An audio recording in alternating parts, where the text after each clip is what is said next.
Nós te louvamos, Santo Espírito, pelo teu amor, pela tua misericórdia, pela tua bondade. E pedimos, Pai, que o Senhor venha estar conosco neste lugar, nos abençoando, nos fortalecendo, abençoando teus filhos, Senhor, para a glória do nome de Jesus. Nós te louvamos, Senhor, pela tua grandeza, pelo teu amor, pela tua misericórdia, e pedimos a tua bênção sobre este lugar nessa noite, para a glória do nome do Senhor Jesus. Aleluia.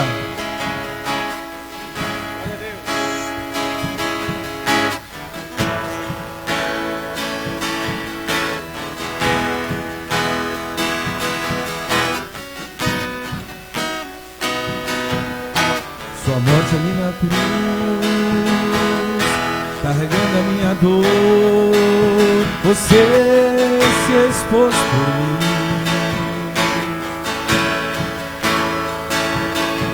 E se entregou em meu lugar e me deu uma nova chance. Eu vou recomeçar. Oh, glória! Eu vou deixar na cruz tudo que passou, tudo que ficou pra trás. Olho pra você, corro pra você, seu amor me chama. Eu vou deixar na cruz tudo que passou, tudo que ficou pra trás. Olho pra você, Aleluia, Jesus. corro pra você, seu amor me chama. Glória a Deus. E eu dependo desse amor, do seu amor, mais que tudo. Aleluia, Jesus. E eu confio nesse amor tem poder pra curar as dores. Eu vou deixar na cruz tudo que passou, tudo que ficou pra trás. Olho pra você, corro pra você, seu amor me chama. E eu dependo desse amor, do seu amor. Aleluia, glória a Deus. Louvado é o teu nome, Jesus. E eu confio que esse amor tem poder pra curar as dores. Eu vou deixar na cruz tudo que passou, tudo que ficou pra trás. Olho pra você, corro pra você, Oh, glória. seu amor me chama. Glória a Deus. Glória a Deus. Aleluia, Jesus. Aleluia, Deus. Glória a Jesus.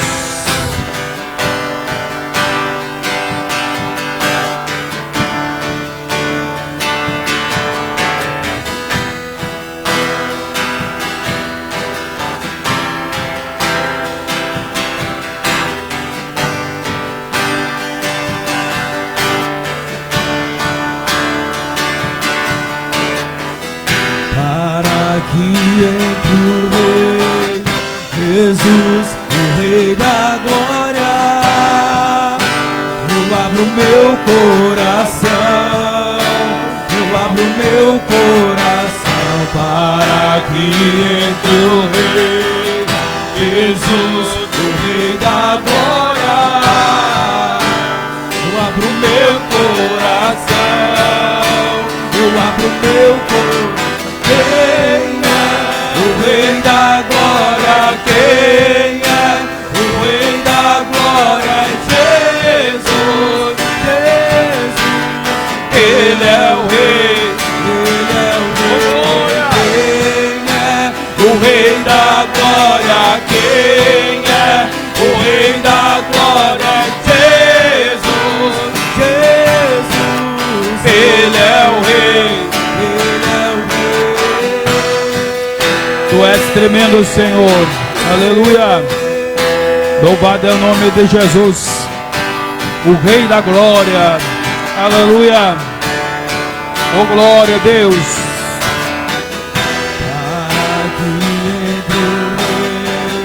Jesus, o Rei da glória.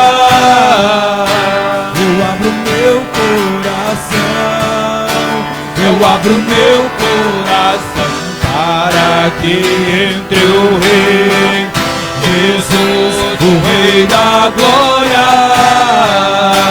Eu abro meu coração, aleluia. Eu abro meu coração. Quem é o Rei da glória? Quem é o Rei da glória? Jesus, Jesus, Ele é o Rei, Ele é o Rei. Quem é o Rei da glória? Quem é o Rei da glória? Jesus, Jesus, Ele é o Rei, Ele é o Rei. Glória a Deus, aleluia, Jesus. Que abra-se os portais eternos para que entre o Rei da glória, amém? Vamos fazer leitura da palavra de Deus, então, nessa noite, que está no livro do Gênesis. No livro do Gênesis, o capítulo é o 5, e nós vamos ler a partir do versículo 18.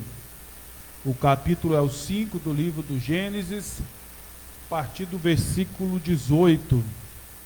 Vou deixar um tempinho aí para os irmãos encontrar. É difícil de achar esse aí, né? Ninguém me folha a Bíblia lá para os fundos, pelo amor, né? Por favor, né? Não vamos pensar que está lá perto do Apocalipse, né? Glória a Deus. Todo mundo achou o texto? Os irmãos são bons de Bíblia mesmo. 5:18 de Gênesis diz assim, então, a palavra do Senhor. E viveu Jared 162 anos e gerou Enoque. E viveu Jared, depois que gerou a Enoque, 800 anos e gerou filhos e filhas. E foram todos os dias de Jared 962 anos e morreu. E viveu Enoque 65 anos e gerou a Matusalém.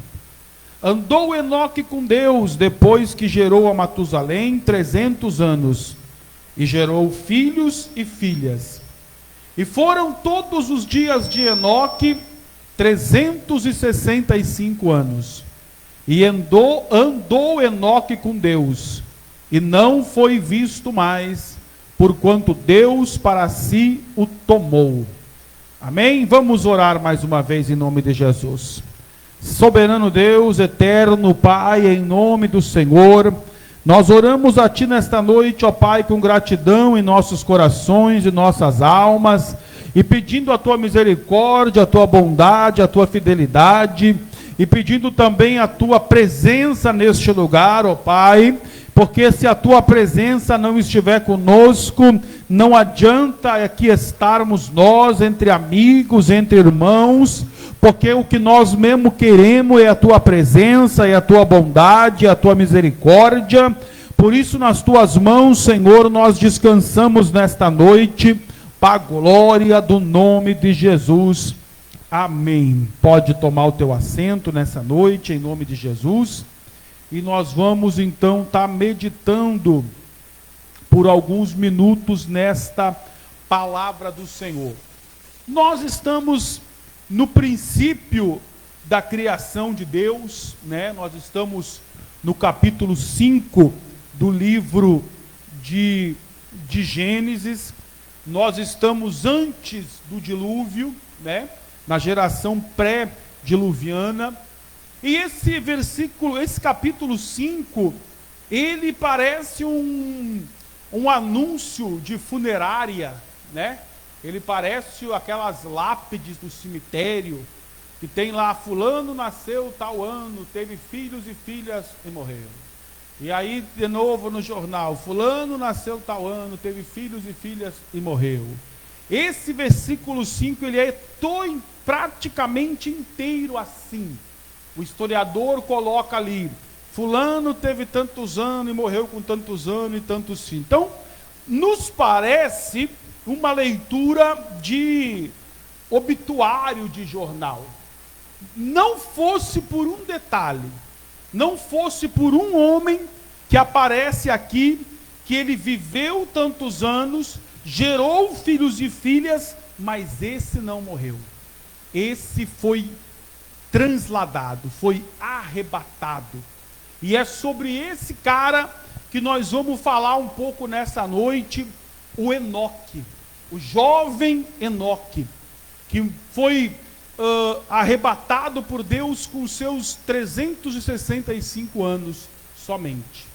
Um jovem que fosse nos nossos dias de hoje, ele estaria com seus 25, 30 anos. Porque você perceba que o Enoque, ele era pai do Matusalém. E o Matusalém viveu 969 anos e morreu. Então, se o Matusalém, que era filho do Enoque, viveu 960 anos, nós podemos calcular que o Enoque viveu por mais ou menos assim, 30%. Então ele era um jovem. Eu nunca vi ninguém pregar no Congresso da Juventude do jovem Enoque. Né? Se um dia eu for pregar no Congresso, eu vou pregar sobre o jovem Enoque. É difícil ter pessoas com esse nome, né? Enoque. Tem dois na Bíblia, na verdade, né? Esse aqui, e tem um outro que, se não me engano, é filho do Nimrod, que o Nimrod constrói uma cidade em homenagem a ele, né? Mas esse Enoque aqui é o mais famoso, né? Ele andou com Deus e ele tem pouca coisa a seu respeito. Além daqui, tem um texto que fala sobre ele na carta aos Hebreus, lá na Galeria dos Heróis da Fé. E tem também uma profecia de Enoque no livro de Judas, lá próximo do Apocalipse. Judas está escrevendo acerca da profecia de Enoque no capítulo 1, versículo 14 e 15 da sua epístola.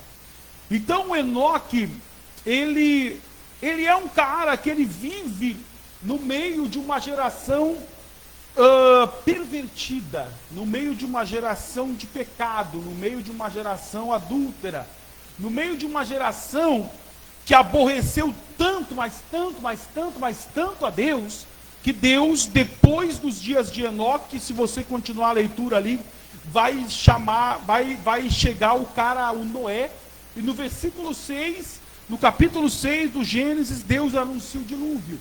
Porque o pecado da humanidade era tão grande que Deus, ele fala, eu vou destruir tudo que eu criei, mas separou, né, o Noé. E o Noé, ele vinha de uma linhagem boa, né? O Matusalém, eu acho que ele era bisavô do Noé. E o Enoque era tataravô do Noé. Então Noé tinha uma linhagem boa, ele tinha um pedigree bom. Então, Enoque, irmão, a Bíblia diz que ele teve filhos e filhas como todo mundo, ele gerou os seus filhos, mas ele teve alguma coisa que os outros não tiveram. Enoque, a Bíblia diz no capítulo 24, e no versículo 24, e andou com Deus. Andar com Deus é uma decisão. Andar com Deus não quer, por exemplo, irmão, quando a Bíblia fala no princípio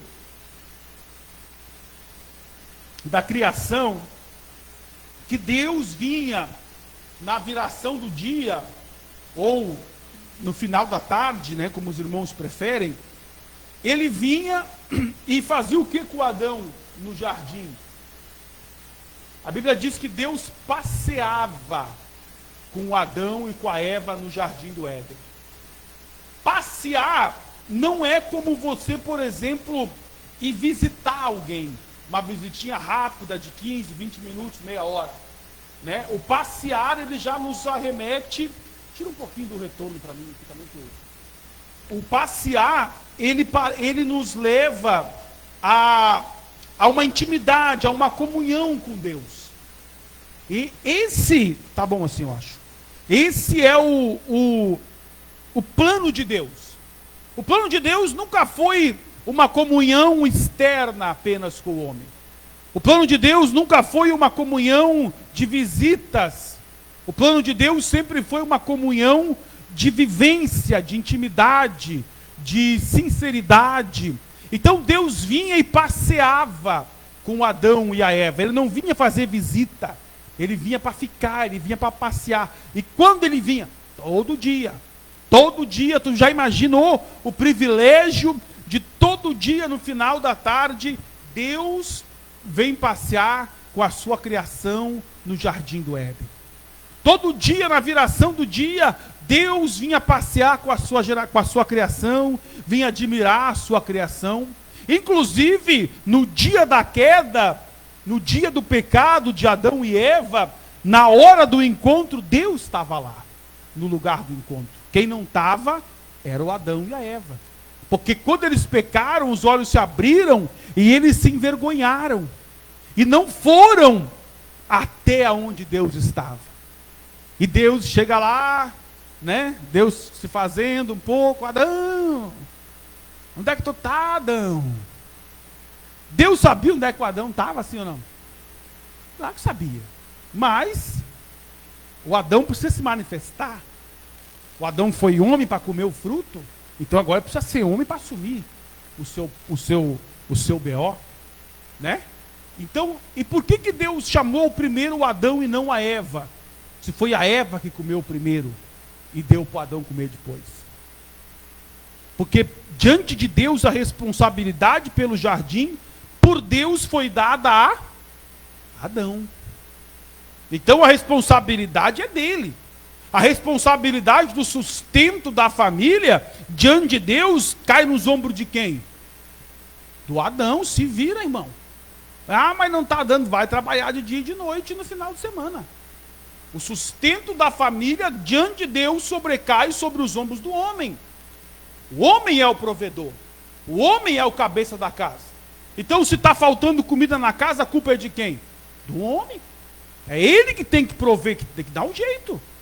E a mulher é o quê? A mulher, a Bíblia diz que ela é submissa ao homem. O que é ser submissa ao homem? Ao homem foi dado uma missão. E a mulher foi dada a ela uma submissão. Então, quando ela é criada por Deus, ela é criada como o quê? Como a mulher foi criada? O que Deus fala quando Ele vai criar a mulher? Você não lê a Bíblia? Vão se formar na teologia semana que vem e não sabe essas coisas. Vou reprovar todo mundo. Não mandar petade, nem mandar nada. Uma ajudadora. Quando Deus vai criar o homem, Ele diz, vou fazer para o homem uma ajudadora. Porque Ele olha, todos os animais têm, né, os seus pares, mas o homem não tem. Ah, tá. Tu já estava criando. Fala. Olha o que tu vai falar, presta atenção. Ah, não, mas daí é o que eu estou falando agora, ó. Agora eu estou falando. A mulher é uma ajudadora. Irmão, quando Deus cria a família, quando Deus cria o casamento, e Deus coloca ali os papéis bem definidos, Deus coloca ali a função de cada indivíduo, é porque dentro da família não pode haver competição. Não é para haver competição. Não é para ver quem manda mais. Não é para ver quem ganha mais, quem administra o dinheiro. Não, esse dinheiro aqui é meu e esse aqui é teu. Se tu casou, não tem isso, irmão. Se tu quer ficar com o teu dinheiro para ti, então não casa. Daí o teu dinheiro é teu. Agora, se tu casou, não tem essa aí. Não, eu casei, mas o meu telefone ninguém mexe. Então não casa, irmão. Não casa, deixa o teu telefone sem senha. Ué, não é uma só carne. Não é só uma... Ah, mas eu preciso da minha privacidade. Privacidade quem tem é que é solteiro. A Cíntia está vibrando lá. Não casa, faz igual a Cíntia. Não casa. Não arruma crush, não arruma contatinho, não faz nada. Se tu quer fazer o jeito que tu quer, chega a hora que tu quer, se a hora que tu quer, levantar a hora que tu quer, não casa. Porque dentro do casamento todo mundo tem as suas ocupações, seus deveres. Dentro do casamento o homem tem direito e tem deveres. E a mulher tem direito e também tem deveres. Então Deus cria tudo isso porque Ele está afim de um relacionamento com o homem e com a mulher. Só que nós vamos lendo a Bíblia, né? Já vai acontecer ali o irmão vai matar o outro irmão, né? Quem matou quem? O Abel matou Caim? Ah, foi o contrário. A pegadinha do malandro. Então, começa logo no princípio, depois da queda, o homem começa a se afastar do relacionamento que Deus tinha arquitetado com o homem. Percebe como o homem, quando ele peca, qual que é a primeira reação, assim, meio que no subconsciente? O homem tenta fugir, né, da presença de Deus, como se fosse possível. Mas a nossa primeira reação quando pecamos é isso, é tentar fugir de Deus, é não vir no culto, é não vir mais na igreja, é não passar mais pelos irmãos. Não, irmão, não, deveria ser exatamente o contrário. Eu pequei, eu me achego mais a Deus. Então quando o homem peca, quando Caim peca, por exemplo, o que o Caim faz? Ele vai se esconder de Deus. E Deus vai chamar ele, vai dizer: onde é que tu anda? Onde é que estava Abel, Caim? Olha Deus, né? Depois vocês falam que eu faço as coisas direitinho, mas olha Deus. Onde é que estava Abel? Onde é que estava Abel? Onde é que estava Abel? O Caim fala: eu não sou babado, meu irmão. E aí Deus vai falar para ele: onde é que tu andou, Caim? Ah, eu estou por aí. Né? E o homem vai gradativamente, de forma rápida, se afastando de Deus. Se afastando de Deus a tal ponto que no capítulo 5 nós temos essa relação que eu falei para os irmãos, e no capítulo 6 do Gênesis já vai vir o dilúvio. Tamanho era o pecado dessa geração. E percebe, irmão, que eles não viviam igual nós, né? Hoje, se uma pessoa chega aos 100 anos, ela é notícia, né? Outro dia morreu uma senhora ali em Porto Alegre com 100 e alguma coisa, e ela é a mulher mais velha do mundo. Só que aqui não. Então, por exemplo, a geração de Adão, a geração de Sete, a geração desses caras tudo aqui, eles viviam tudo ao mesmo tempo. Só que a geração de pecado era tanto, o tamanho do pecado era tanto, que Deus decide destruir a humanidade. E no meio dessa geração de pecado, no meio dessa geração de pessoas incrédulas, de pessoas que se afastaram de Deus, um homem, um jovem, decide que ele vai andar na contramão dessa geração. Ele vai andar na contramão daquilo que todo mundo está fazendo. Ele não vai fazer aquilo que todo mundo está fazendo, ele não vai falar aquilo que todo mundo está falando, ele não vai se comportar como todo mundo se comporta, e ele vai decidir andar com Deus. Ele vai decidir que ele não vai andar, por exemplo, como o salmista vai dizer para nós depois, lá no Salmo de número 1, que nós não devemos andar segundo o conselho dos ímpios, Não devemos andar ou nos assentar na roda dos escarnecedores. Então esse jovem Enoque, lá na época dele, numa época de uma sociedade muito pecaminosa, ele vai decidir que ele vai andar com Deus. Ele vai decidir que a vida dele não serve para nada, a não ser para andar junto com Deus. Então esse versículo 24 é um versículo muito pequeno, mas ele traz dentro dele um universo de coisas. Andou Enoque com Deus e não foi mais visto, porque Deus para si o tomou. Percebe que ele toma, irmão. Ele não segue a lista de todos os seus antecessores, e nem depois os que vieram depois dele. Quando a história chega no nome dele, a história muda. Todo mundo nasceu, teve filho, viveram 700, 800, 900 anos, mas morreram. Mas o Enoque não. O Enoque ele só tem o nascimento, tem os filhos até os 365 anos. Quando ele chega nos 365 anos, comparando com a idade média da época, um menino, um jovem, Deus o toma para si.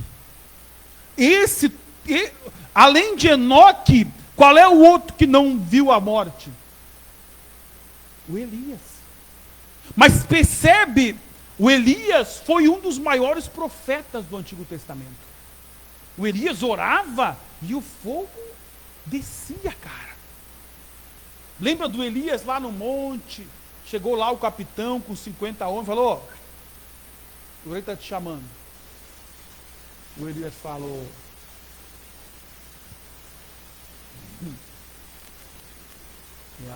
então vou te dar mais um pontinho, tu vai ser presbítero ano que vem. Se eu sou homem de Deus, desce fogo do céu, consome tu e os teus 50. Para que fazer isso aí para os caras? E desceu o fogo do céu. Veio um segundo capitão com mais 50, o Elias fez a mesma coisa.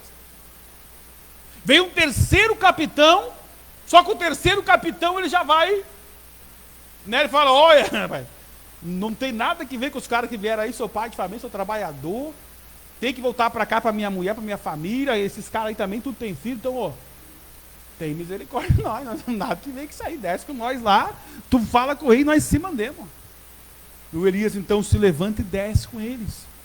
O Elias batia a sua capa no Jordão, o Jordão abria. O Elias profetizava que não ia, ele fala: segundo a minha palavra não vai mais chover. Ele fala para a viúva: faz para mim o bolo primeiro, porque assim diz o Senhor, não vai faltar a farinha na panela e nem o azeite na botija. E por 3 anos e meio eles comem daquele pouquinho. Então Elias foi um cara famoso, Elias tem uma história, ele tem vários momentos, e a Bíblia diz que ele é levado aos céus sem conhecer a morte. Ele é levado no que ele é levado, irmão? Numa carruagem de fogo ou num redemoinho?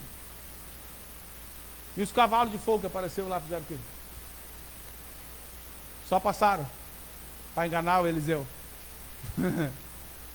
O Elias é levantado, mas o Enoque, irmão, qual é que é o milagre registrado do Enoque? Qual é que foi o endemoniado que o Enoque libertou? O Enoque não abriu o mar vermelho. O Enoque não construiu a arca igual o parente dele Noé. O Enoque não dirigiu uma nação igual Moisés. Mas o Noé morreu, o Moisés morreu, mas o Enoque não morreu. O Enoque conseguiu agradar tanto, mas tanto a Deus, que Deus falou para ele: já que tu quer tanto estar comigo, então vem morar comigo. E Deus toma ele. Esse arrebatamento do Enoque, irmão, aponta para o arrebatamento da igreja. Vai ter uma geração de crente que não vão ver a morte. Vai ter uma geração de crente que vai acontecer igual Enoque. Eles vão escrever: olha, o fulano lá não foi mais visto. E aonde que ele está? Os ET levaram, morreu e enterraram, esconderam o corpo, mas não vai se ter notícia. É a igreja do Senhor que pertence ao arrebatamento. Essa igreja não vai experimentar a morte. Essa igreja, ela vai pertencer a uma geração que Deus escolheu, que não vai passar pela morte. Tu já pensou, irmão, se tu é um crente e tu começa a ouvir assim, olha, o fulano lá foi embora, sumiu. O outro sumiu também. Liga lá para os irmãos da igreja, oh, ninguém atende. Tu já pensou nesse dia? A Bíblia diz que vai ser um dia de grande lamento, de grande choro, de grande pranto. Porque vai estar dois deitados numa cama, um vai ser levado e o outro vai ficar.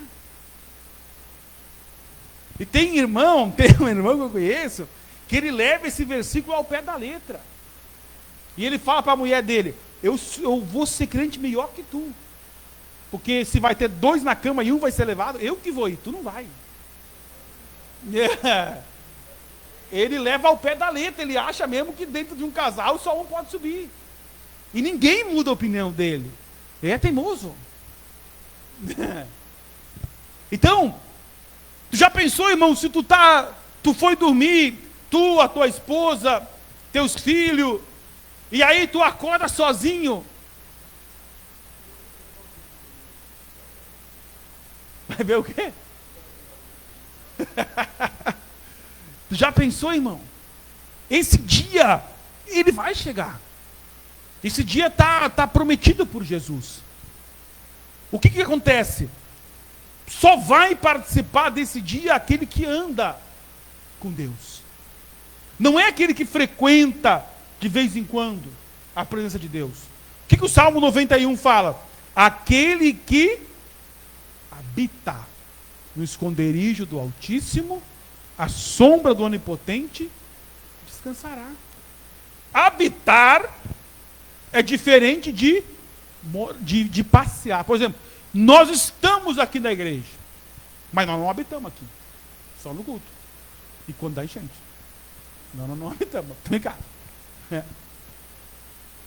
Mas na sombra do Onipotente é só aquele que habita. Aquele que habita no esconderijo fica com a sombra. A Bíblia por isso que eu amo ler a Bíblia, porque a Bíblia é um tesouro. A Bíblia é uma fonte. A Bíblia é alguma coisa que tu lê e tu nunca vai esgotar. Porque ela não é uma lagoa, ela não é um rio, ela não é um oceano. Ela é uma fonte que jorra para a vida eterna. Então a Bíblia, por exemplo, nos ensina que aquele que habita no esconderijo do Altíssimo, a sombra do Onipotente, descansa. E aquele que não habita? Não descansa em lugar nenhum, irmão. A Bíblia nos ensina, por exemplo, que existem dois caminhos. Um é estreito, o outro é largo, um é difícil, apertado, o outro é mais fácil, mas o final de um é uma salvação e o final de outro é um inferno. Então a Bíblia nos mostra claramente qual deve ser a nossa postura. A Bíblia nos ensina, nos adverte, ela é um livro sobretudo de advertências. Ela é um livro sobretudo de nós devemos lê-la vendo as advertências, as indicações, as placas, o caminho que ela nos ensina a andar, para não sermos enganados. Porque a Bíblia diz que nos últimos dias haveria muitos sinais da vinda do Filho do Homem. Muitos seriam os sinais, mas talvez o maior sinal, com certeza, seria a apostasia, a frieza. Esse sinal chegaria à igreja, mas tem um outro que é tão importante quanto esse, que são as heresias que são pregadas hoje. Paulo diz que no final dos tempos, homens não suportarão ouvir mais a sã doutrina e contratarão para si mestres que dizem para ele aquilo que eles querem ouvir. Mas só é enganado por esses falsos mestres quem? Quem quer e quem não procura o conhecimento. Porque a Bíblia está aí ao alcance de nós todos. Agora tu vê um menino de 10, 12 anos enganando uma igreja inteira. Tu vê profetas de piques, profetas não sei do que, que todo dia na televisão eles prendem um. Prenderam lá no Rio de Janeiro esse dia com 30 e poucos mil reais em casa em dinheiro. Fora carro, apartamento. Irmão, se a igreja hoje não discerne de um falso profeta, de um falso mestre, de qualquer um que pega o microfone e prega, como que vai discernir o anticristo, irmão? Se a igreja é enganada por falsos mestres hoje, quando vier o anticristo, por isso que eles vão se dobrar. Por isso que aquelas pessoas vão adorar o anticristo achando que é Jesus. Porque não vão ter conhecimento, não vão ter entendimento. Porque hoje, irmão, é quase que inconcebível o que as pessoas ensinam nos altares e a igreja aplaude. E a igreja assim, ó, de gente. A igreja lotada de gente. É uma heresia quando tu pensa que tu viu tudo, surge outra. Quando tu pensa que agora eles não têm mais o que inventar, eles têm. E aí, irmão, o que é isso aí? É quem não escolhe andar com Deus. É quem escolhe andar por seus próprios passos, seus próprios esforços. Outro dia o cara lá no culto, ele estava fazendo uma transmissão ao vivo, e aí ele parou de falar e falou que o anjo sentou ali do lado dele. E ele olhava assim, parecia que tinha uma assombração dentro do troço. Irmão, o anjo, o que o anjo é, irmão? Qual que é o trabalho do anjo? Ele é um mensageiro. Ele não vai vir revelar teu CPF, hoje não quer saber do teu CPF, ele nem tem. Ele não veio te trazer carro novo, eles não precisam. O anjo é mensageiro do Senhor, nada além. Ah, eu estou vendo o anjo, não está vendo, é mentira, não está vendo nada, irmão, não está vendo nada. Não está vendo nada, só que daí, irmão, por falta de conhecimento, por falta de entendimento, as pessoas se deixam ser enganadas. E por isso, quando o anticristo vier, muitos vão considerá-lo como Jesus. Pode falar.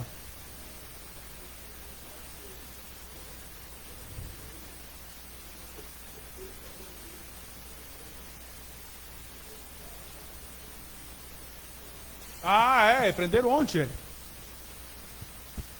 E aí a mensagem era pronta. Viu? Na voz dele. Mensagem gravada. Isso aí é o quê? Homens com comichão nos ouvidos que vão contratar doutores para ouvir o que eles querem ouvir. É isso, irmão. Se tu faz uma campanha e tu fala tudo que as pessoas querem ouvir, a igreja enche. A igreja lota. Mas só que daí não são convertidos, são pessoas que estão na igreja por estar.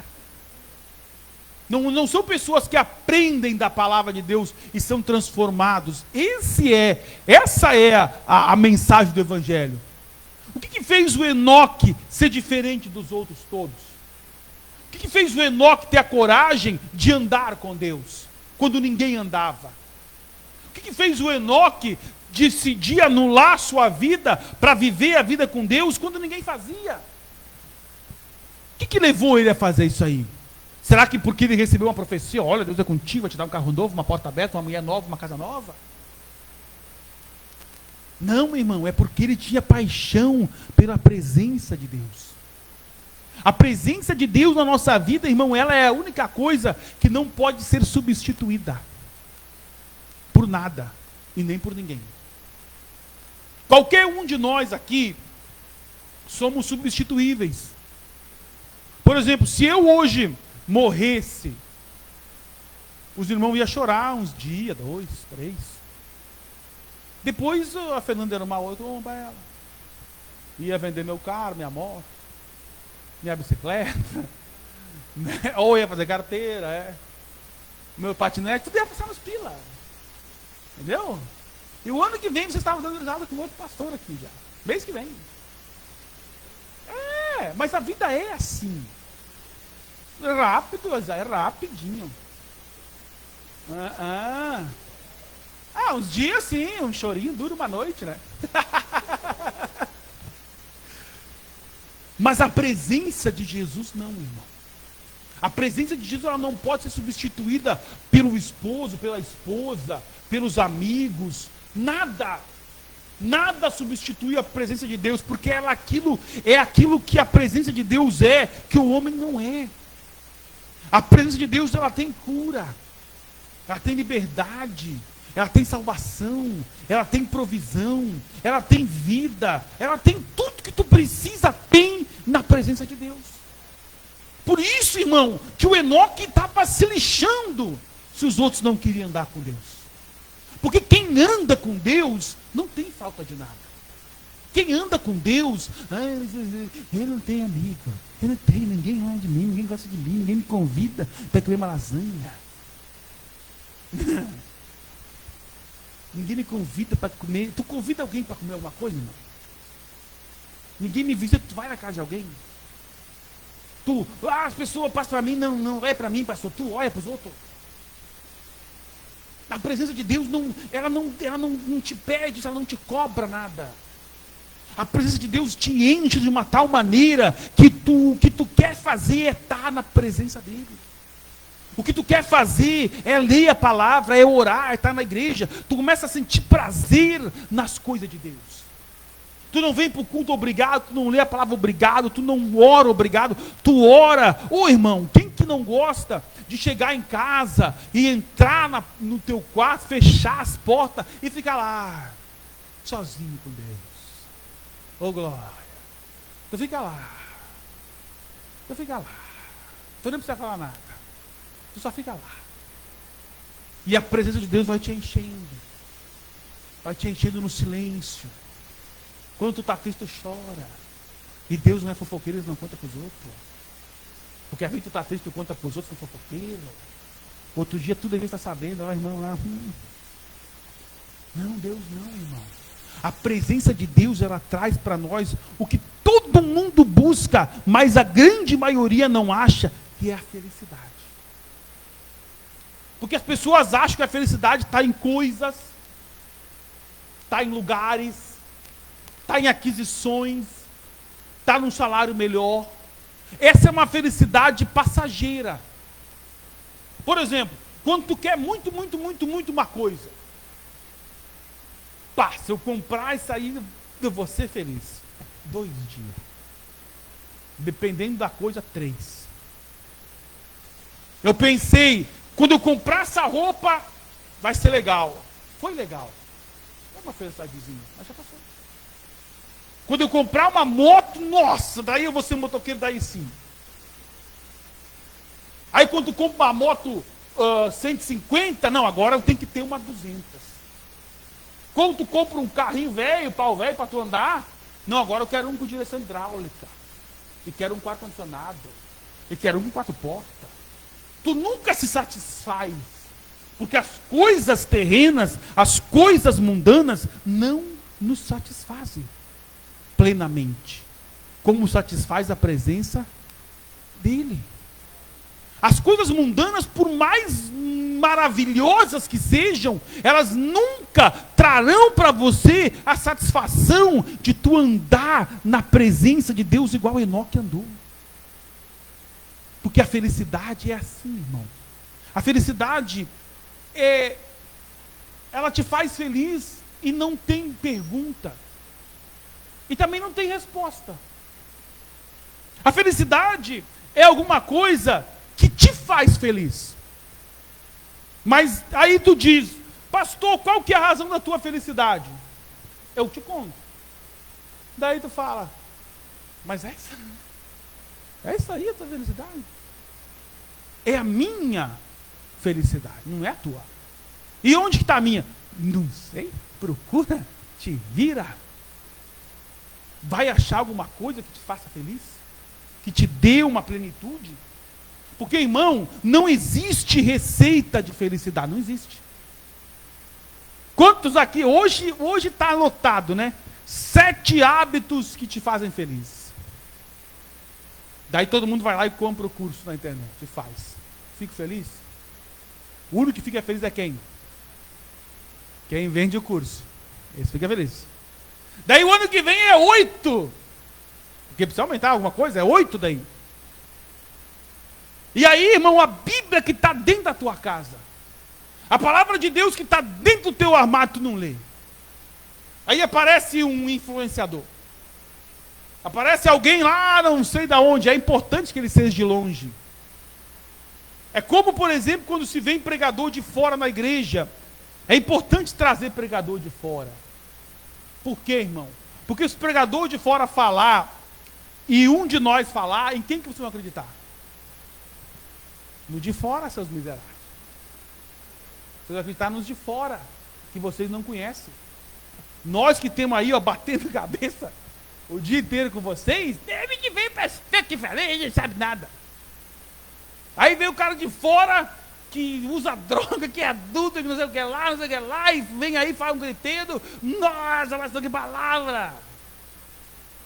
Por quê? Porque tu não conhece a vida dele, e ele também não te conhece. E aí ele vai embora e nunca mais bota os pés aqui. Aí quando aquela palavra que ele trouxe, te trouxe uma emoção, e a emoção acaba, e aí quem que tem que resolver o teu problema?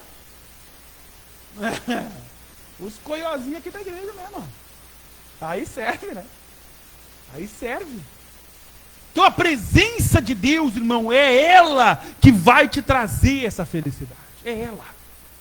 Não é outra coisa, é aquilo que te faz feliz, é aquilo que te realiza. É aquilo que tu faz com prazer, que tu faz com vontade, que tu faz sorrindo. Outro dia eu vi um filósofo, que eu assisto bastante os vídeos dele, eu acho ele bem legal, o Clóvis de Barros. Já ouviram o Clóvis de Barros? Se vocês acharem um dia na internet, escuta. É bem legal.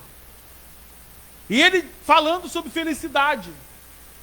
Daí ele disse, a felicidade é assim. Eu comprei uma Kombi esses dias. Ele falou. E tu tem o que para botar na Kombi? Nada, ele fala. E tu tem gente para carregar na Kombi? Não tenho. E tu tem viagem para fazer? Não tenho. Comprei a Kombi, vou mandar pintar de creme embaixo, cor de cereja em cima. Vou botar a cortininha. Vou me sentar na Kombi e vou ficar lá. Vou ficar lá. Eu sou o dono da Kombi. E para quê, pastor? Por nada, para nada. E a felicidade é assim, irmão, para nada. Por que tu levanta de manhã às 5 horas e vai caminhar? Porque eu gosto, mas é para nada. Cuida da tua vida. Ah, mas eu não vou, porque é frio, então não vai. Dorme até meio-dia se te faz feliz. Pronto. Eu, por exemplo, eu podia ir para casa, almoçar, eu podia fazer um monte de coisa, mas de meio-dia eu venho aqui. Daí eu vou ali, me sento na cadeira do Petruco e fico lá. Fico lá. Boto os pés na cadeira da CUC, sento no Petruco. Ligo uma mensagem do Juarez Tavares e fico lá. Mas porque daí depois eu digo, vou dar uma descansadinha. Tem um colchonete ali em cima. De um lado tá podre, mas do outro tá valendo, tá bom. Mas não bota meu colchonete fora, não vou te botar a presbítera mais. Deito lá com uma sacolinha cheia de TNT, travesseiro. E dou. Fico, me acordo assim, uma felicidade. Por que tu não vai para casa? Por que tu não traz um colchão? Por que tu não traz um travesseiro? Porque eu não quero. Porque eu gosto assim de estar. Eu gosto assim de ficar. Até o joelho, o colchonete vai, né? Do joelho para fora, fica no piso, mas tá valendo. Aí eu boto a cadeira do presbítero Júnior, do evangelista, e boto os pés em cima nas horas de ficar lá. Eu me sinto bem, irmão. Se eu pudesse, eu vinha de manhã e ficava até de noite. Ficava ali. Quando eu estou em casa de manhã, eu acordo, eu começo às 8 a trabalhar. Eu me acordo 15 para 6. Daí eu vou lá, faço meu chimarrão. Não faço barulho para não acordar ninguém, para não dar divórcio, né? Os cachorros levantam, os cachorros que acordam, os gatos, todo mundo. Vou pro meu quartinho, fecho a porta, boto um hino, sempre fico lá. Fico lá. Eu tomo um chimarrãozinho. Nem falo. Eu não falo com Deus. Eu não falo. Mas eu sei que Ele está lá. Eu sei que Ele está ali. Eu sei que ele está ali, sabe como que eu sei, irmão? Porque eu tenho uma Bíblia na minha mesinha, e quando eu abro a Bíblia, assim, aquele texto me salta aos olhos. Não é uma leitura qualquer, parece que o texto está saindo das páginas, porque a presença de Deus está ali, a presença do Senhor está ali, porque tu tá consagrando uma parte do teu dia para Ele. Tu está consagrando uma parte do teu tempo, tu já está dormindo, tu já está não sei fazendo o quê, mas tu está consagrando a Ele. Não tenha pressa de sair da presença de Deus. Não seja precipitado nas tuas palavras. Não tenha pressa de falar com Deus. Não tenha pressa. Não tenha pressa. Te senta e tenta escutar no silêncio a voz de Deus. Tenta escutar no silêncio o mover de Deus. Tenta escutar com a tua mente, irmão, no mundo onde todo mundo grita, a voz de Deus sussurra. No mundo onde todo mundo está correndo, Deus está caminhando. Quando tu escolhe andar com Deus, e eu vou encerrar agora, tu escolhe andar no ritmo de Deus. Lembra do povo no deserto? Quando a nuvem parava?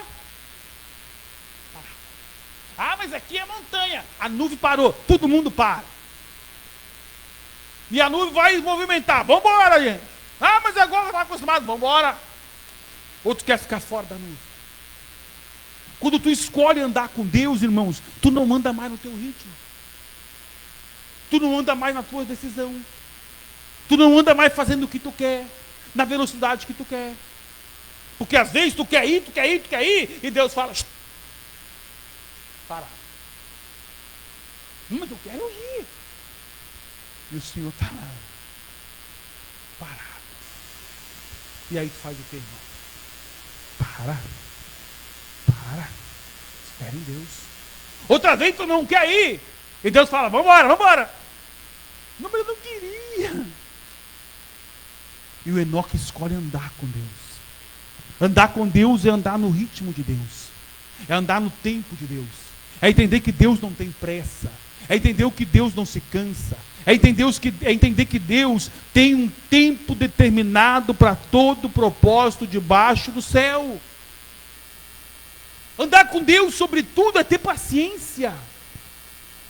No mundo de hoje, em que tudo corre de forma instantânea, rápida, falar em paciência parece até um contrassenso. Parece até um desaforo falar para alguém ter paciência, meu irmão. Mas a Bíblia diz que é na paciência que nós possuímos as almas. Eu escolho andar com Deus, então eu ando no ritmo de Deus. Mas, Senhor, eu queria fazer tanta coisa, mas tu não está pronto ainda.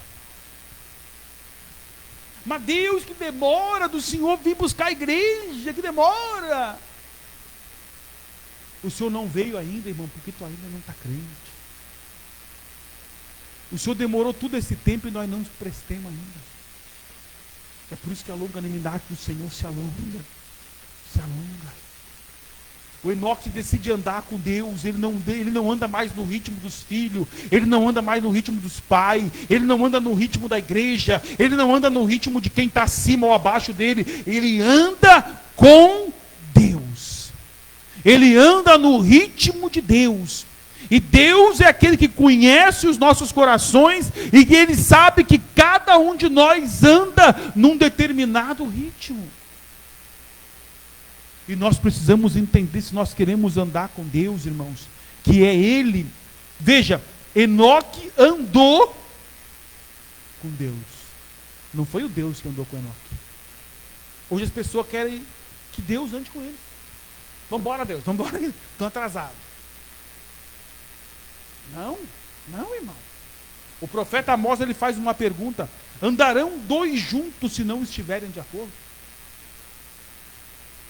Tu anda com quem tu não está de acordo, irmão? Tu não anda. E tu acha que Deus vai andar contigo se tu não está de acordo com a vontade dele? Tu acha que Deus vai andar contigo só porque tu vem no culto de vez em quando, porque tu dá umas glórias, porque tu é dizimista, ou porque tu é fortante, ou porque tu é pastor, ou porque tu é obreiro, porque tu acha que Deus vai andar contigo só por causa disso, irmão? Não, o andar com Deus vai além de tudo isso. O andar com Deus é superior a tudo isso. O andar com Deus é maior do que tudo isso. O andar com Deus exige mais do que tudo isso. E a recompensa do Enoque foi Deus tomou ele para si. Tu já pensou, irmão, daqui uns dias vocês ouvem a notícia, olha, o pastor Rafael sumiu. Morreu? Não morreu, sumiu. Aleluia. E agora tu não vai mais ser presbítero também. Estava indo bem até agora, assim, ó. Tu já pensou, irmão, na nossa geração? Uma geração igual a gente vive hoje, aquelas pessoas que decidem andar com Deus. Aquelas pessoas que decidem não entrar nesse sistema de correria. Não entrar nesse sistema de tudo pelo dinheiro, tudo pela posição. Não, a pessoa anda no ritmo de Deus. Ela não está a fim de... Para ouvir a voz de Deus, irmão, primeiro tem que silenciar as outras vozes. Para sentir a presença de Deus, primeiro tem que expulsar tudo que não presta. Aí a presença de Deus vai inundar a tua casa, vai inundar teu coração, vai inundar a tua vida, vai inundar a tua palavra, vai inundar a tua boca, vai inundar teus olhos. Aí tudo que você fizer vai ter a ver com Deus.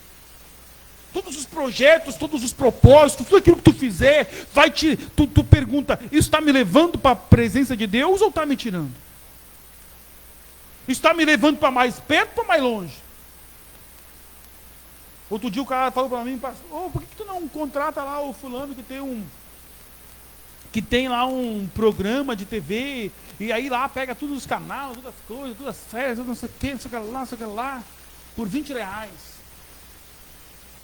Eu falei, porque eu não acho correto isso aí. Não, mas o que tem? Nada a ver isso aí. Eu falei, cara, eu não acho correto. Não ficaria em paz comigo mesmo. Então eu falo. Assisto o que eu posso, quando posso, e se não der para assistir, não assisto. Por quê, irmão? Porque tudo, as mínimas coisas, nós temos, a Bíblia diz, se nós formos fiel no pouco, nós vamos ser colocados, mas quem não é fiel no pouco, nunca vai chegar no mundo. Se tu não sabe administrar as coisas poucas, como é que Deus vai te colocar no mundo? Se tu não sabe administrar as tuas finanças, como é que Deus vai te colocar numa empresa para te administrar a empresa? Tu não sabe manter os teus filhos submissos, como é que Deus vai te colocar num outro lugar para tu dirigir os filhos dos outros? Então andar com Deus é, antes de tudo, meus irmãos, uma decisão. Andar com Deus não é nada assim, ela não quer de nós nada de extraordinário. Ela quer só uma decisão. Uma decisão que eu decido andar no ritmo de Deus. Quando Deus fizer, glória a Deus. Se Ele não fizer, vamos esperar lá um pouco, não é a hora ainda. Porque às vezes aquela porta que fecha não é o diabo, é Deus, irmão. Aquela porta que não se abre não é o diabo trancando, é Deus que fechou. Porque a porta que Deus fecha, ninguém abre, irmão. A porta que Deus fecha, ninguém abre. Somente Deus tem o poder de abrir e de fechar a porta. A porta que Satanás fecha, Deus pode abrir, sim ou não? Sim. Mas a porta que Deus abre, que Deus fecha, irmão. Então nós temos que entender que nós temos, para andar com Deus, quem anda com Deus, não é tudo sim para Ele. Não é porque tu anda com Deus que Deus vai fazer tudo o que tu quer. O Enoque, será que o Enoque pediu para ser arrebatado? O Enoque estava com um dom novinho, 360 anos, menino, no auge da sua vida, Deus veio lá e tomou ele, falou, pá, Deus, agora eu ia fazer mais uns 12 filhos ainda. Ele ia viver mais 600 anos no mínimo ainda, né? Só que a nossa vida comparada com a eternidade é um sopro, é um vapor, que hoje aparece, amanhã desaparece. Então Enoque andou com Deus, Deus se agradou dele e o tomou para si. Vamos ficar de pé, vamos orar a Deus.